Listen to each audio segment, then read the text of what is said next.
año 2023. Es tiempo para las entrevistas, ya nos acompaña Daniel Adler, quien es experto en seguridad internacional. Le saludamos desde la cabina principal de Unión Radio, Javier Cuello, Liceda Avilés y Roberto García.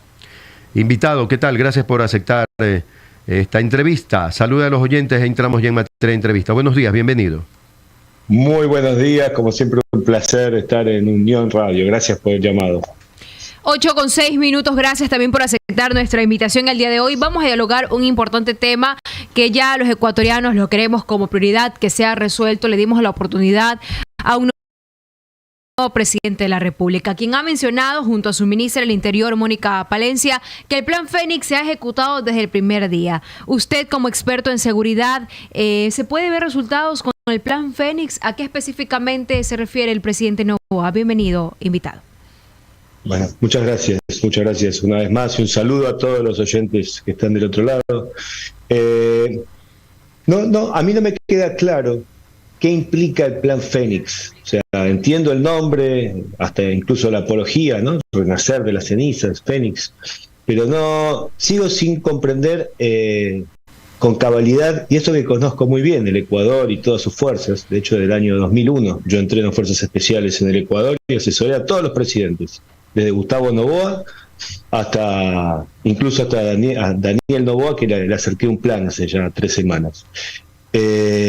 No conozco la implicancia, no conozco en detalle qué es el Plan Fénix. Si bien sé el nombre, hasta ahora no se ha visto gran consecuencia de este plan. Y nosotros en materia de seguridad tenemos un dicho que dice: el camino al infierno está plagado de buenas intenciones. Es imperativo darle un mensaje directo a la delincuencia, al crimen organizado, decirle que sabemos, que reconocemos que hay 23 bandas en el país, que son las patas locales de las grandes macrobandas que están en el exterior. Me refiero al cártel de Sinaloa, al cártel del Pacífico, al tren de Aragua, que se negó durante tanto tiempo en el Ecuador a propósito de eso, al PCC, al primer comando de Capital, al comando Bermelo. Todos estos enemigos externos tienen la puerta abierta en el Ecuador gracias, entre comillas, gracias a los tiguerones, a los lobos, a los choneros, a todas estas bandas que traicionaron a la nación, ¿verdad? Hace muchos años.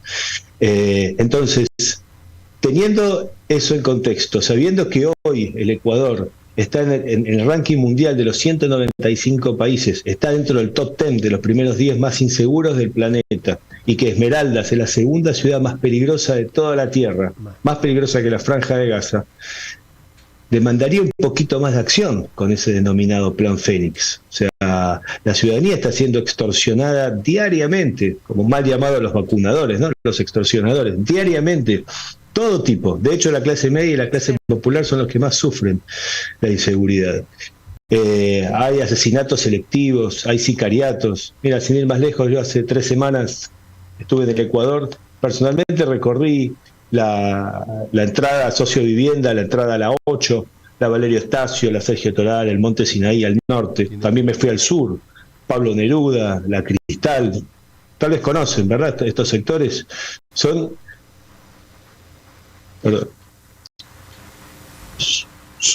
Ahí tenemos el contacto otra vez. 8 de la mañana con 10 minutos. Continúe, por favor. Bueno, ¿se escucha bien? Sí. Nos estaba indicando que usted ha estado en zonas calientes, oiga, en Sociovivienda, entrada de la 8. Por ahí nos queda. Y lamentablemente, y los oyentes que están del otro lado lo saben, todo el territorio ecuatoriano hoy es una zona caliente. Hay una suerte de favelización de los barrios. La situación, yo desde el año 2001 trabajo en el Ecuador, o sea, vivo fuera del Ecuador, pero trabajo en el Ecuador, he entrenado a fuerzas especiales, he hecho en materia de seguridad todo prácticamente. Está bien, todo. Pero nunca he visto una situación igual.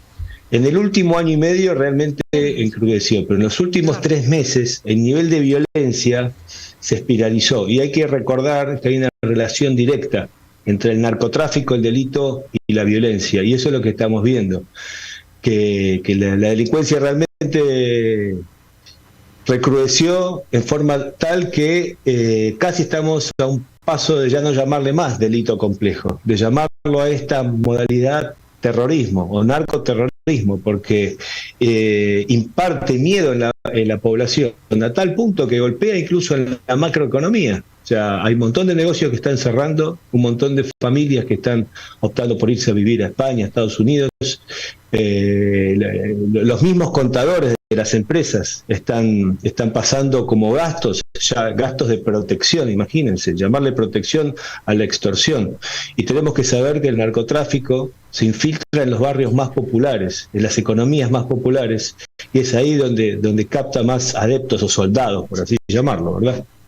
Máster, en esa línea, ¿qué ha pasado? Si usted ha asesorado, usted como experto en seguridad, ha asesorado a algunos gobiernos, ¿por qué no ha funcionado el asesoramiento que usted le ha dado a los diferentes gobiernos en el Ecuador en el tema de seguridad? ¿Qué ha pasado? ¿No ha habido la buena predisposición? ¿No han acogido sus recomendaciones los presidentes de turno?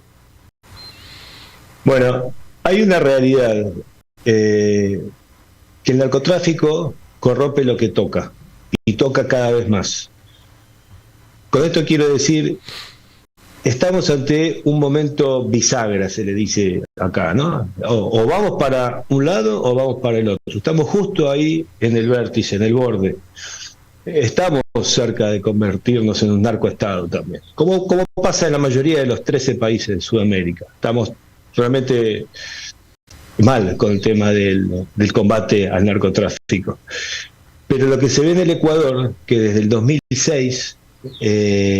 falta decisión política. En otras palabras, el Estado no está presente en el territorio, no hay presencia del Estado. Y recordemos que cuando el Estado no está presente en el territorio, ese territorio es ocupado por el narcoestado, por los narcos. Entonces, si no hay más presencia policial, si no hacemos inmediatamente un plan.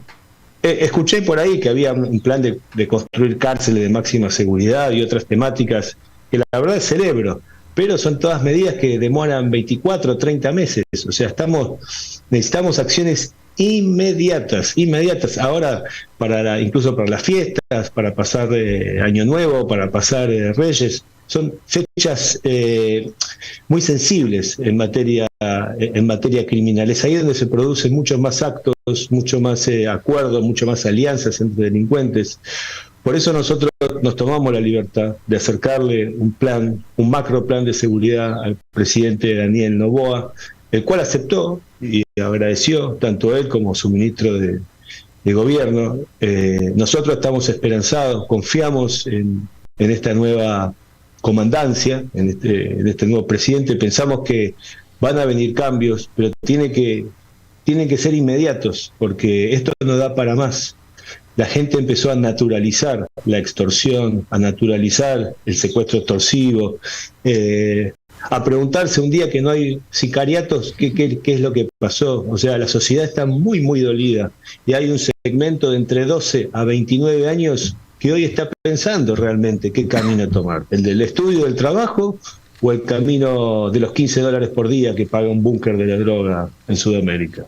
8:14 minutos, Máster. El presidente Noboa ha dicho que su plan Fénix ya se lo ha visto. ¿Como cuáles? Según lo que él ha respondido. Militares en Durán, militares haciendo operativos en ciertas zonas del país. Ha dicho que ha cambiado 5 de los 8 comandantes de la Policía Nacional, cambió toda la cúpula militar y que específicamente eso es su plan Fénix. ¿Y cuáles son los a futuro? El que usted ya mencionó, la construcción de 2 cárceles de máxima seguridad a partir del 2024, que les da un plazo de 200 días, dijo el presidente Noboa ayer, y adicionándole también la expulsar a los reos extranjeros que están con sentencia ejecutoriada en nuestro país. Ese es el plan Fénix, ha dicho el presidente Noboa. ¿Esto nos dará resultado o cómo podemos analizarlo, Máster Daniel Adler?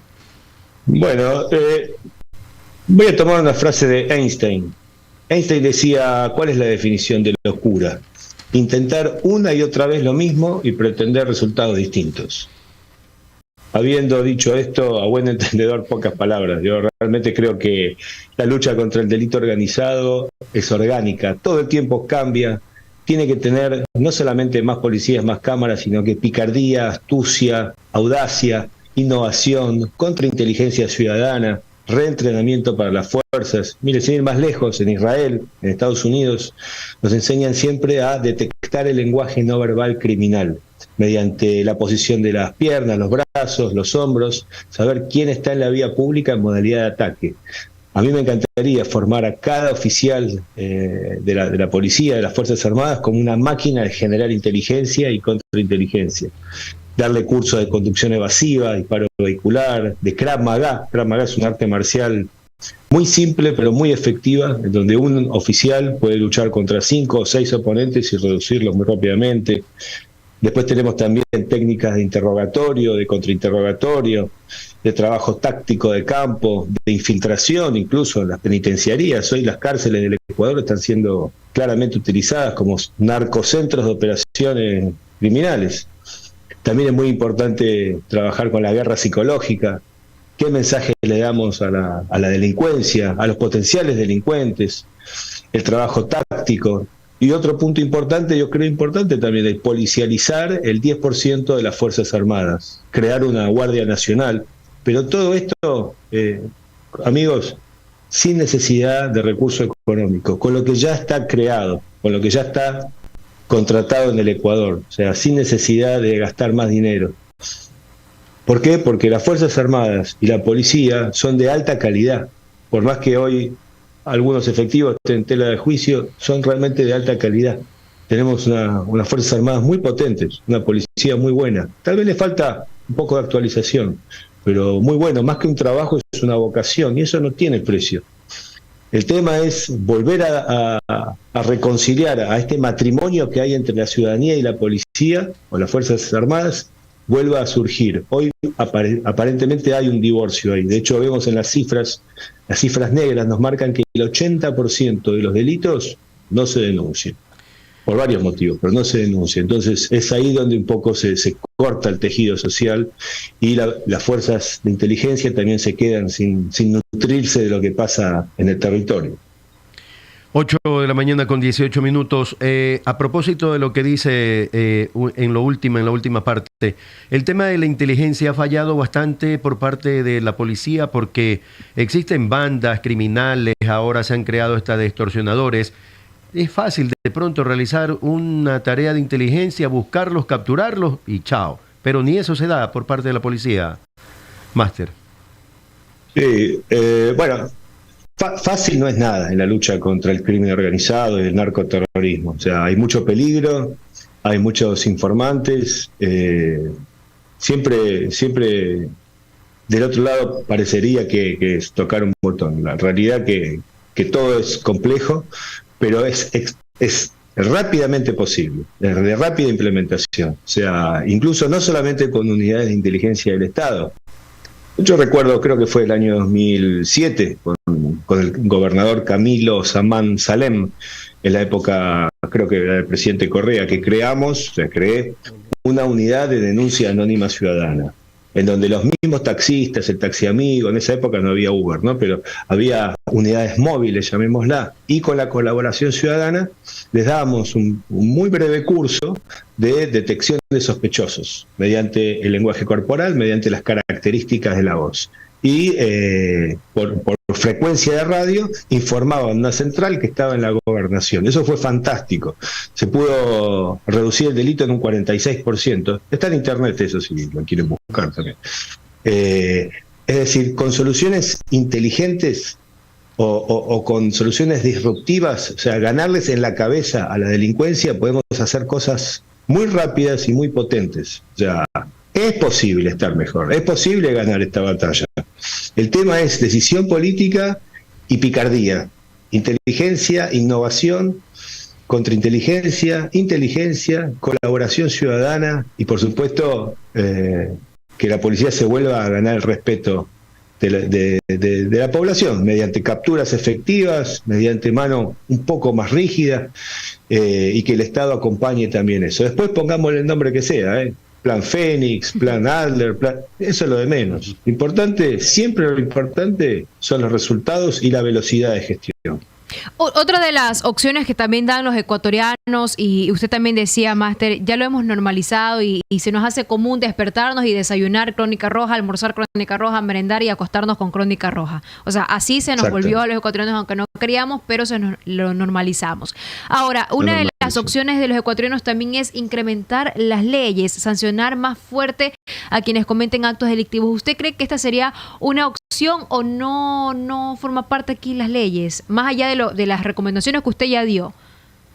Mire, es una buena pregunta. Quienes conocemos el territorio, quienes estuvimos peleando contra el narcoterrorismo, sabemos que el delincuente, ya sea el delincuente simple, el delincuente complejo, el delincuente en general, no sale a delinquir con el código penal abajo del brazo.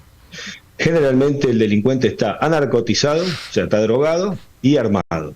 Y tiene el factor sorpresa, o sea, él decide cuándo va a atacar y a quién, y el factor táctico. ¿Por qué? Porque él ya está empuñando un arma y nosotros no. Entonces, no tiene tanta relación el tocar las leyes. De hecho, las leyes como están, si se las hace cumplir, están bien. Tal vez podemos bajar un poco la edad de la imputabilidad a los 16 años, o tomar la ley que yo aporté también en otros países, que es hacer que los progenitores, que los padres sean civil y penalmente responsables de sus hijos hasta la mayoría de edad. Pero en materia criminal, lo que realmente va es dar un combate directo, es decir, fuerza contra fuerza, guerra psicológica, mostrar territorialidad en las calles, en los barrios, en las zonas rojas, que hoy son todas zonas rojas, y dar ese mensaje bien clarito y bien directo. Todo lo que está creado, todo funciona si es que lo hacemos funcionar bien.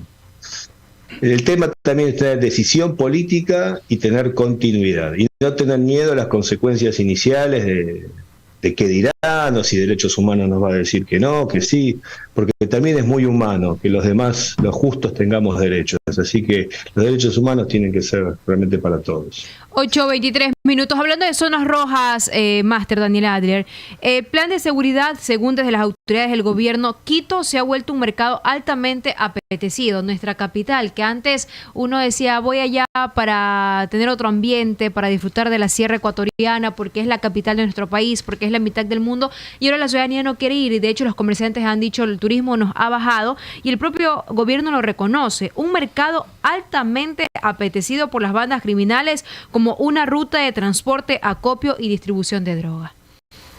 ¿Cómo podemos analizar eso? Es correcto. De hecho, todas las provincias del Ecuador, cada una por su particularidad. Recordemos que el Ecuador también geográficamente está entre Colombia y entre Perú, los dos máximos productores de cocaína, ¿verdad? Y que también fluvialmente está muy expuesta. Y el 85% de la logística del narcotráfico es por la vía marítima, por la vía fluvial. Entonces, realmente tenemos un desafío muy grande en el Ecuador, a diferencia de otros países. Pero a esto se le suma la baja gobernabilidad que tuvimos con gestiones anteriores.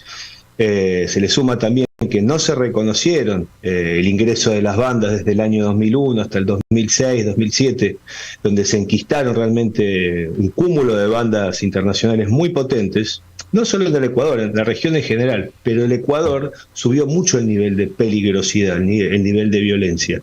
Por eso todas las agencias ven que realmente una tasa de homicidio. Vamos a cerrar este año, estamos a días de cerrar el año con una tasa de homicidio de entre 44 y 45% cada 100.000 habitantes. Si esto se comprueba, nos ponen en el país con más homicidios del planeta, por arriba de Jamaica, o sea, de Trinidad y Tobago. Evidentemente el camino que estamos cabalgando no es el correcto. Entonces, yo creo que reconocer el problema con toda su gravedad es el 50% de la solución. Si nosotros asumimos que estamos en un país hermoso, con gente muy buena, pero con índices delictivos a niveles internacionales de los más altos que hay, si sabemos que tenemos el cáncer del narcotráfico ramificado en absolutamente todas las ciudades del país, que empezó a hacer metástasis, ya es un primer paso y podemos empezar a encontrar una solución acorde a la problemática que tenemos. Pero también tenemos que saber que al crimen organizado no solo se lo combate con represión y con mano dura. Un buen plan de seguridad tiene que tener siempre un mejor plan económico y de inclusión social, con articulación con el Ministerio de Deporte, con el Ministerio de Salud, para rehabilitar a los adictos, con una nueva política penitenciaria. Todo eso se puede lograr y en muy poco tiempo. Se sorprendería lo rápido que se puede hacer, pero para todo esto se necesita decisión política en el Ministerio del Interior y en la cabeza nuestro comandante supremo, en el presidente de la República. Muy bien, gracias por el tiempo y el espacio para esta entrevista, Máster. Le agradecemos. Un honor, como siempre, y a las órdenes. Perfecto, el Máster Daniel Adler, experto en seguridad internacional. 8:26. Oye, hay Todos un los video. expertos culminan en que si no hay voluntad política y decisión, no vamos No a va a esperar haber nada. solución. Nada funciona.